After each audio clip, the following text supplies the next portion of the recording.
ಪ್ರತಿಧ್ವನಿ ಕನ್ನಡ, ಪ್ರತಿಯೊಬ್ಬ ಕನ್ನಡಿಗನ ಧ್ವನಿ. ಮಾನವ ಕುಲಕ್ಕೆ ಭಕ್ತಿಯ ಕೊಡುಗೆ ನೀಡಿದ ಮಹಾಜ್ಞಾನಿ ಶ್ರೀ ಭಕ್ತ ಕನಕದಾಸರು ಎಂದು ತಾಲೂಕಿನ ರಾಮಗಿರಿಯಲ್ಲಿ ಬಸವರಾಜ ದೇವರು ಹೇಳಿದರು.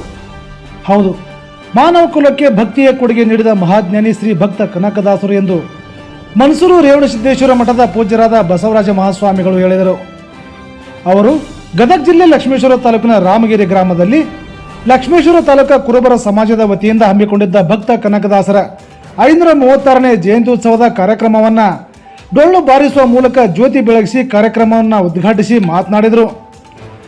ಹುಲ್ಲೂರಿನ ಅಮೋಘ ಸಿದ್ದೇಶ್ವರ ಮಠದ ಪೂಜ್ಯರಾದ ಸಿದ್ದಯ್ಯ ಮಹಾಸ್ವಾಮಿಗಳು ಮಾತನಾಡಿ, ಮಾನವ ಕುಲಕ್ಕೆ ಭಕ್ತಿಯ ಭಂಡಾರದ ಕೊಡುಗೆಯನ್ನು ನೀಡಿ ಎಲ್ಲರ ಭಕ್ತರ ಮನದಲ್ಲಿ ನೆಲೆ ನಿಂತ ಶ್ರೀ ಭಕ್ತ ಕನಕದಾಸರು ಕೇವಲ ಒಂದೇ ಸಮಾಜಕ್ಕೆ ಸೀಮಿತವಾದವರಲ್ಲ, ಅವರ ಆದರ್ಶ ಗುಣಗಳನ್ನು ಇಂದಿನ ಯುವಕರು ತಮ್ಮ ಜೀವನದಲ್ಲಿ ಅಳವಡಿಸಿಕೊಳ್ಳಬೇಕು ಎಂದು ಹೇಳಿದರು.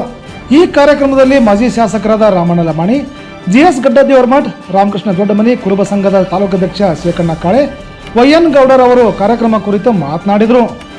ಗ್ರಾಮ ಪಂಚಾಯಿತಿ ಅಧ್ಯಕ್ಷೆ ಅಡಿಬೆಕ್ಕ ಬೆಡಗೇರಿ, ಆನಂದಸ್ವಾಮಿ ಗಡ್ಡದೇವರ ಮಠ್, ಎಸ್ಪಿ ಬಳಿಗಾರ್, ಸೋಮಣ್ಣ ಬೆಡಗೇರಿ, ವಿಜಿ ಪಡಗೇರಿ, ಜಿಆರ್ ಕೊಪ್ಪದ್, ಬಸಣ್ಣ ಬೆಡಗೇರಿ, ಫಕ್ಕೀರಪ್ಪ ಹೆಬ್ಸೂರ್, ಮಂಜುನಾಥ ಗಂಟಿ, ಆನಂದ ಮಾಳೆಕೊಪ್, ಶಶಿಧರ ರೊಳ್ಳಿ, ನಿಂಗಪ್ಪ ಬನ್ನಿ, ತಿಪ್ಪಣ್ಣ ಸಂಸಿ, ಸತೀಶ್ ಗೌಡ ಪಾಟೀಲ್, ರಾಜು ಮಾಡಿವಾರ್ ಸೇರಿದಂತೆ ಇನ್ನೂ ಅನೇಕ ಗಣ್ಯಮಾನರು ಕಾರ್ಯಕ್ರಮದಲ್ಲಿ ಉಪಸ್ಥಿತರಿದ್ದರು.